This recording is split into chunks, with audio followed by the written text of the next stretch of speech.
이번 분석을 시작하기 앞서 투자 판단의 최종 책임은 투자자 본인에게 있다는 점을 명확히 말씀드립니다. 저희는 단순 참고할 정보나 분석을 제공할 뿐 특정 종목이나 섹터에 대해 매수나 매도를 절대 추천하는 것이 아닙니다. 안녕하세요. 오늘 저희는 당신이 보내주신 자료들을 토대로 캐잘 라이프 사이언스스, 티커로는 KHR이죠. 이 바이오테크 기업의 아주 흥미로운 상황을 좀 깊이 파헤쳐보려고 합니다. 이게 2025년 10월 17일에 이 회사 주가가 하루 만에 무려 52% 넘게 폭등해서 $6 중반으로 마감했어요. 네, 엄청난 상승이었죠. 근데 정말 놀라운 건 이 폭등이 그 미국 FDA로부터 신약 개발에 제동이 걸렸다는 누가 봐도 명백한 악재 발표 바로 뒤에 일어났다는 점이에요. 맞습니다. 보통 상상하기 힘든 반응이죠. 그렇죠. 최악의 소식에 주가가 폭등이라니 도대체 어떻게 이런 역설적인 상황이 벌어진 걸까요? 오늘은 바로 이 위기 속 기회의 역설 현상을 여러 각도에서 한번 집중적으로 분석해 보겠습니다. 저희 목표는 당신이 이 복잡해 보이는 퍼즐의 핵심을 좀 명확하게 파악하실 수 있도록 돕는 겁니다. 자, 그럼 시작해 볼까요? 먼저 사건의 발단, 그 나쁜 소식부터 좀 짚어봐야 할 것 같아요. 10월 16일 장마람하고 나서 캐절에서 발표가 있었잖아요. 네, 중대 발표였죠. 핵심 신약 후보 물질, 이름이 제토밉조밉이었죠. 이걸 자가면역성 간염, AIAH 치료제로 개발하는 과정에서 FDA랑 합의를 못 봤다, 이런 내용이었는데 이게 구체적으로 어떤 의미인가요? 네, 맞습니다. 근데 이게 단순히 합의 실패 이 정도 수준이 아니었어요. FDA 조치가 상당히 좀 이례적이고 강력했습니다. 핵심은 크게 두 가지인데요. 첫째는 원래 4분기에 예정되어 있던 타입 C 회의라는 걸 FDA가 그냥 취소해버렸다는 겁니다. 타입 C 회의요. 그게 중요한 건가요? 네, 상당히 중요합니다. 이 신약 개발 과정에서 회사가 FDA한테 공식적으로 지침이나 조언을 구하는 그런 절차거든요. 이걸 취소했다는 것 자체가 굉장히 부정적인 신호라고 볼 수 있죠. 그렇군요. 그럼 두 번째는요? 두 번째는 FDA가 AAH에 대한 다음 임상시험을 바로 시작하지 말고 그 전에 약동학 연구라는 걸 먼저 하라고 요구했다는 점입니다. 특히 이제 심각한 간 손상 환자들한테서 이 제토밉조빕이라는 약물이 몸 안에서 어떻게 흡수되고 분포되고 또 대사되는지 그런 움직임을 파악하라는 거죠. 약동학 연구. 그것도 시간이 꽤 걸리겠는데요? 네, 맞습니다.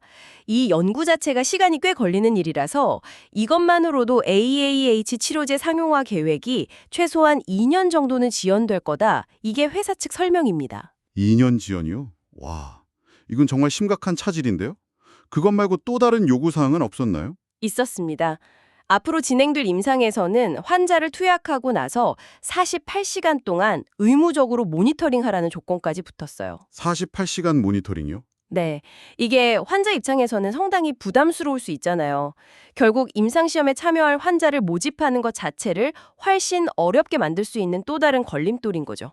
상황이 점점 안 좋아지네요. 네, 그러니까 캐살의 CEO 크리스 커크도 공식 발표에서 FDA 결정에 대해서 극도로 실망했다 이렇게 표현하면서 연장된 개발 일정을 감당할 자원이 좀 부족하다는 점까지 솔직하게 인정할 정도였으니까요.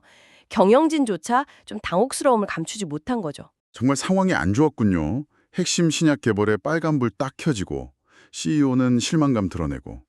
근데 회사가 여기서 그냥 주저앉지는 않았을 거 아닙니까? 이런 위기 앞에서 어떤 카드를 꺼내 들었나요? 당신도 회사의 다음 수가 궁금하실 겁니다. 네, 그 대응이 아주 빠르고 단호했습니다. FDA 발표가 나온 바로 그 시점에 회사가 두 가지 아주 중대한 결정을 함께 공표를 했어요. 첫 번째는 전략적 대안 검토에 착수하겠다 이런 선언이었습니다. 이걸 위해서 금융자문사로 TD 카원이라는 곳까지 고용을 했는데요. TD 카원이요? 네, 그러니까 합병이라든지 회사 매각, 자산 매각 등등 말 그대로 회사의 운명을 좌우할 수 있는 모든 가능성을 열어두고 주주 가치를 극대화할 방안을 찾겠다는 겁니다. 사실상 우리 회사를 시장에 내놓을 수도 있다 이런 강력한 메시지를 던진 셈이죠. M&A 근처 고려하겠다는 거군요. 그럼 두 번째 결정은 뭐였나요? 그리고 두 번째 결정은 이 전략적 대안을 모색하는 동안 회사가 버틸 힘을 확보하기 위한 조치였습니다. 바로 인력 감축을 포함한 대대적인 구조조정을 단행해서 비용을 줄이고 현재 가지고 있는 현금을 최대한 아끼겠다. 이런 계획을 발표한 거죠. 단순히 문제 해결을 넘어서서 아예 회사의 방향 자체를 완전히 틀거나 아니면 새 주인을 찾겠다. 이런 의지를 분명히 한 겁니다. 여기서부터가 정말 드라마틱한 반전 포인트인데 FDA 승인 지연, CEO의 실망 표출, 구조조정 내고 와, 이거 하나같이 주가 폭락을 부를 만한 소식들인데 결과는 정반대였어요. KZDL 주가가 50% 넘게 폭등했다는 거 아닙니까? 네, 그랬죠. 시장은 도대체 왜 이런 반응을 보인 걸까요? 액면 그대로 보면 정말 이해하기 어려운데 혹시 시장이 우리가 놓치고 있는 다른 무언가를 본 걸까요? 바로 그 지점이 이번 사례의 핵심이라고 할 수 있습니다. 이 역설적인 시장 반응은 몇 가지 요인이 좀 복합적으로 작용한 결과로 해석해 볼 수 있는데요. 첫 번째이자 가장 강력한 동력은 말씀하신 그 전략적 대안 모색 발표를 시장 참여자들이 사실상 회사 매각 M&A 선언으로 받아들였다는 점입니다. M&A 선언으로요? 네. 그러니까 제토밉조밉의 AIH 개발은 큰 어려움에 부딪혔지만 키자라는 회사 자체는 살만한 가치가 있다. 이렇게 본 거죠. 특히 캐자가 가지고 있는 상당한 규모의 현금성 자산, 그리고 AIH 말고 다른 자가 면역 질환에 대한 제토밉조밉의 잠재력 같은 것들에 주목한 잠재적 인수자가 나타날 거다. 이런 기대감이 폭발적으로 주가를 밀어올린 겁니다. 아하. 일부 분석가들은 캐자의 현금 보유량이랑 거의 없는 부채 수준을 고려하면 주당 한 6달러에서 7달러 정도의 인수도 가능할 수 있다. 이렇게 분석하기도 했고요. 그러니까 신약 자체의 미래가 좀 불투명해지니까 오히려 회사 통째로의 가치, 특히 그 현금 가치가 부각됐다는 말씀이시군요. 정확합니다. 그게 바로 두 번째 이유와 연결되는데요. 바로 청산 가치, 리퀴데이션 밸류 또는 현금 가치, 캐시 밸류의 재발견입니다. 청산 가치요? 네. 임상 실패 리스크가 커지니까 투자자들이 오히려 회사가 망하지 않고 청산되더라도 주주에게 돌아올 가치, 특히 현금에 집중하기 시작했다는 거죠. 2025년 9월 말 기준으로 캐자가 약 9,020만 달러의 현금 및 유가증권을 가지고 있었거든요. 부채는 거의 없고요. 9천만 달러면 꽤 큰 돈인데요? 그렇죠. 근데 회사가 발표한 구조조정을 통해서 현금 소진 속도를 늦추면 설령 M&A가 안 되고 최악의 경우 회사를 청산하게 되더라도 현재 주가 이상의 가치를 건질 수 있겠다. 이런 계산이 깔긴 겁니다. 실제로 웰스파고 같은 투자은행 보고서에서도 현금을 주주에게 돌려주거나 아니면 다른 유망한 비상장 회사랑 합병한 역합병, 네네. 시나리오에서도 현재 주가 대비 상승 여력이 있을 수 있다. 이렇게 언급하기도 했죠. 역합병이라는 건 그건 이제 비상장 기업이 상장 기업인 키사랑 합병해서 우회 상장하는 방식인데요. 이 경우 키사 주주들은 합병된 새 회사의 지분을 받게 되는 거죠. 실패 위험이 오히려 안전 마진을 부각시켰다. 이 점이 참 흥미롭네요. 또 다른 요인은 없었을까요? 세 번째로는 투자 심리의 극적인 반전을 꼽을 수 있습니다. FDA 제동이라는 분명한 악재가 오히려 M&A나 구조조정 같은 근본적인 변화 가능성을 열어주면서 이런 불확실성과 변화 자체에 베팅하는 단기 투기성 자금이 몰렸을 가능성이 크다는 거죠. 투기성 자금까지요? 네. 실제로 주식 토론 커뮤니티인 스톡트위츠 같은 곳을 보면 KGR에 대한 투자 심리가 하루아침에 극도의 비관에서 극도의 낙관으로 확 돌변했고 관련 게시글 수도 폭증하는 모습을 보였습니다. 이런 어떤 시장의 감정적인 쏠림 현상도 주가 급등에 한몫했다고 볼 수 있습니다. 그렇군요. 정리해보면 신약 개발 성공이라는 본업 가치보다는 회사가 팔리거나 M&A 아니면 가진 현금 가치, 청산 가치가 부각되면서 주가가 올랐다는 거네요. 근데 M&A 기대감이라는 건 사실 실체가 아직 없는 기대일 수도 있는 거잖아요.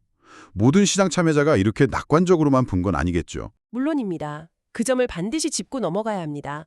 모든 분석가나 투자자가 이 상황을 긍정적으로 해석한 것은 아니에요. 예를 들어서 제프리즈나 윌리엄 블레어 같은 투자은행들은 제토밉조밉의 AIH 성공 가능성이 크게 낮아졌다는 이 펀더멘털 측면을 또 중요하게 봤습니다. 그쪽은 좀 비관적으로 봤군요. 네. 그래서 KJR에 대한 투자 의견을 매수에서 보유, 홀드나 시장 수익률, 마켓 퍼폼스진으로 확 낮추고 목표 주가도 대폭 내렸습니다.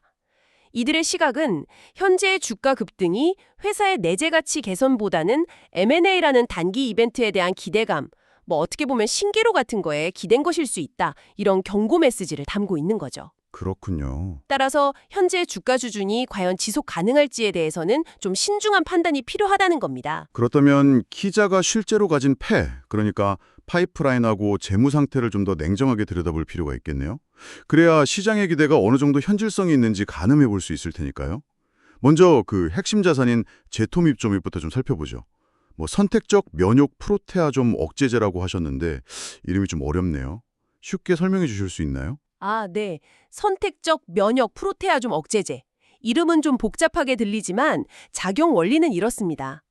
우리 몸의 면역 체계가 너무 과도하게 활성화돼서 자기 몸을 공격하는 자가면역 질환의 경우에요. 문제가 되는 특정 면역 세포들이 비정상적으로 많이 만들어지거나 활동하게 되거든요. 네. 제토밉조밉은 바로 이 비정상적인 면역 세포들을 만드는 공장, 즉 프로테아좀이라는 것의 특정 부분, 면역 프로테아좀을 선택적으로 억제해서 문제 세포의 생산과 활동을 줄이는 역할을 합니다. 뭐랄까 특정 불량품만 골라서 만드는 기계 라인을 딱 멈추는 스위치 같은 거라고 비유할 수 있겠네요. 비유가 좋네요. 이해가 좀 됩니다. 이 약물이 원래 자가면역성 간염, AIH, 임상 이해성, 프로톨라 연구라고 하는데요. 여기서 긍정적인 초기 결과를 보여주면서 키자의 핵심 희망으로 떠올랐던 겁니다. 그런데 이번 FDA 제동으로 가장 중요했던 이 AIH 개발이 사실상 좌초될 위기에 처한 거죠. 제토밉조밉의 다른 개발 이력은 없었나요? AIH 말고 다른 질환에 대한 가능성은요? 혹시 있었습니다. 과거에 루푸스 신염이라는 또 다른 심각한 자가면역 질환 치료제로도 개발을 시도했었어요. 루푸스 신염이요? 네, 임상 2비상, 팔리제이드 연구까지 진행을 했었는데 중간 데이터 검토 과정에서 독립적인 데이터 모니터링 위원회 IDMC라고 부르는데요. 여기서 임상 지속의 이득이 좀 불확실하다 이런 권고를 내렸어요. 그래서 결국 키자가 환자 등록이랑 투약을 자발적으로 중단한 다음에 시험 자체를 종료했습니다. 그것도 결국 잘 안 됐군요. 네, 이건 역시 제토밉조밉 개발 과정의 어떤 험난함을 보여주는 사례죠. 그리고 이것이 바로 현재 상황에서 회사가 가진 약점, 위크니스 중 하나입니다. 과거의 이런 실패 이력에 투자자들의 불안감을 키울 수 있으니까요. 게다가 키자는 제토밉조밉 말고 다른 파이프라인도 시도했었습니다. KGR261이라는 단백질 분비 억제 기전의 항암제를 개발했었는데요. 항암제도요? 네, 근데 임상 1상에서 기대했던 객관적인 종양 축소 효과가 나타나지 않자 2024년 8월에 이 프로그램 개발을 중단했습니다.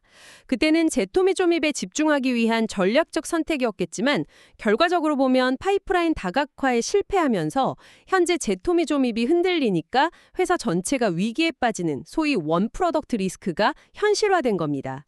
이건 역시 회사의 명백한 약점이죠. 들어보니 파이프라인 상황은 정말 좋지 않네요. 핵심 약물은 FDA 제동 걸렸고 다른 적응증은 실패했고 또 다른 약물 개발도 중단됐고 정말 기댈 곳이 없어 보이는데요. 그럼 반대로 재무 상태는 어떤가요? 아까 M&A나 청산가치 얘기할 때 현금이 중요하다고 강조하셨는데 그게 얼마나 튼튼한 건가요? 네, 임상 단계 바이오 기업한테 현금은 그야말로 생명줄이나 다름없죠. 아직 제품 판매 수익은 없는데 연구 개발비는 계속 나가니까요. 캐잘에도 마찬가지로 현재 수익은 없고 2024년 1분기에만 순손실이 2,166만 달러에 달했습니다. 1분기에만 2천만 달러 넘게요. 손실이 크네요. 네, 하지만 중요한 건 그럼에도 불구하고 2025년 9월 말 기준으로 약 9,020만 달러라는 상당한 규모의 현금 및 유가증권을 보유하고 있다는 사실입니다.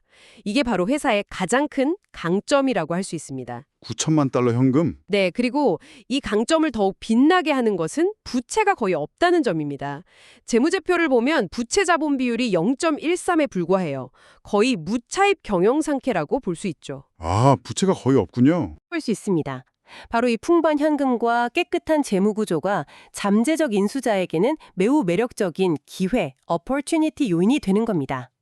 파이프라인 가치는 좀 손상됐지만 역설적으로 재무적인 매력도가 부각되면서 M&A 기대감을 높이는 그런 상황인 거죠.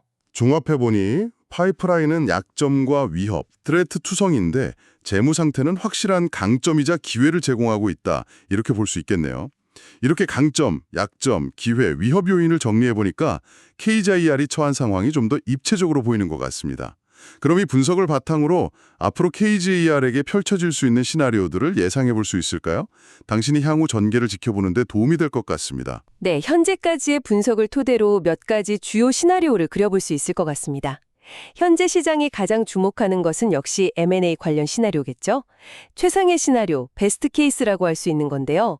거대 제약사, 우리가 흔히 빅파마라고 부르는 회사나 아니면 자금력이 풍부한 다른 바이오텍에 성공적으로 인수되는 경우입니다. 인수되는 거군요. 네, 인수 가격이 최근에 급등한 주가보다 더 높은 수준에서 결정된다면 현재 M&A 기대감은 현실이 되고 주주들은 큰 수익을 얻을 수 있겠죠. 이게 지금 시장 참여자들이 가장 바라는 그림일 겁니다. 물론 KGIR의 현금이나 비록 차질은 빚었지만 제토밉조미 플랫폼 기술 자체에 매력을 느끼는 회사가 나타나는 것이 관건이겠죠. 그게 최선이고 차선책도 있을까요? 차선책 시나리오도 생각해 볼 수 있습니다. 회사 전체를 매각하는 게 아니라도 가치를 실현할 방법은 있거든요. 예를 들어서 제토믹조밉의 특정 질환에 대한 권리만 다른 회사의 기술 이전, 즉 라이센스 아웃하고 계약금이나 마일스톤을 받는 방식입니다. 또는 아까 잠깐 언급된 역합병, 리버스 멀저도 가능합니다. 유망한 파이프라인을 가진 비상장 바이오텍이 KGR과 합병해서 우회 상장하고 기존 KGR 주주들은 합병된 새 회사의 지분을 나눠 갖는 방식이죠. 아, 역합병. 네.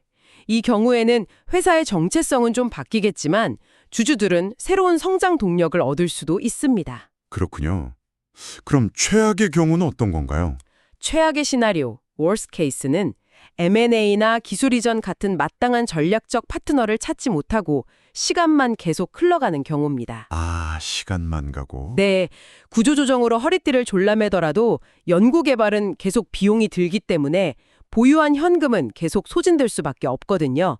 결국 현금이 바닥나면 회사는 상장 폐지나 청산 절차를 밟게 될 수도 있고요. 이 경우엔 기대감으로 부풀었던 주가는 다시 폭락할 위험이 있습니다. 이것이 현재 KGR이 직면한 가장 큰 위협이라고 할 수 있겠습니다. 정말 아슬아슬한 외줄타기네요. 최고의 시나리오는 대박인데 최악의 시나리오는 쪽박일 수도 있으니 와, 신약 개발 실패라는 치명타가 오히려 M&A 기대감으로 주가를 띄우는 이 역설적인 상황. 정말 시장은 알다가도 모르겠습니다. 자, 오늘 이 복잡한 이야기를 마무리하면서 당신에게 마지막으로 어떤 점을 좀 강조하고 싶으신가요? 하셨으면 하는 점은요. 이 바이오테크 기업의 가치라는 것이 단순히 임상시험의 성공 여부에만 달려있지 않다는 사실입니다. 특히 임상 단계 기업의 경우에는 파이프라인의 잠재력만큼이나 보유한 현금 자산, 부채 수준 같은 이런 재무 건전성, 그리고 위기 상황에 대처하는 경영진의 전략적인 판단이 기업 가치를 정말 극적으로 변화시킬 수 있다는 것을 KGR이 아주 생생하게 보여주고 있습니다. 네, 그 점은 확실히 와닿네요. KGR은 임상 실패라는 깊은 그늘 속에서 M&A라는 또 다른 기회의 문을 지금 두드리고 있는 상황입니다. 앞으로 KGR 경영진이 어떤 구체적인 전략적 대안을 시장에 제시하느냐, 이것이 향후 주가의 방향을 결정짓는 가장 중요한 변수가 될 겁니다. 시장은 이제 그들의 다음 행동을 정말 숨죽여 지켜보고 있습니다. 정말 흥미로운 지점이네요. 네, 그리고 KGR 사례를 조금 더 확장해서 이런 질문을 던져볼 수도 있을 것 같습니다. 비단 KGR뿐 아니라 이 바이오테크나 첨단 기술 분야 전반에서요. 실패, 중단, 구조조정 같은 이런 명백한 악재가 오히려 그동안 주목받지 못했던 숨겨진 가치, 예를 들면 풍부한 현금이라든지 핵심 특허, 아니면 기반 기술 플랫폼 같은 것들, 이런 것들을 수면 위로 끌어올리거나 시장이 오히려 더 긍정적으로 반응하는 새로운 전략적 전환점을 만들어내는 경우가 과연 얼마나 자주 있을까요? 어쩌면 때로는 나쁜 소식이 피할 수 없는 변화를 강제하고 그 결과가 예상치 못하게 더 나은 결과를 위한 촉매제가 될 수도 있지 않을까.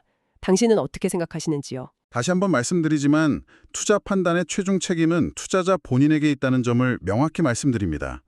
저희는 단순 참고할 정보나 분석을 제공할 뿐 특정 종목이나 섹터에 대해 매수나 매도를 절대 추천하는 것이 아닙니다. 항상 여러분의 성공 투자를 기원합니다. 내용이 좋으셨다면 구독, 좋아요 부탁합니다.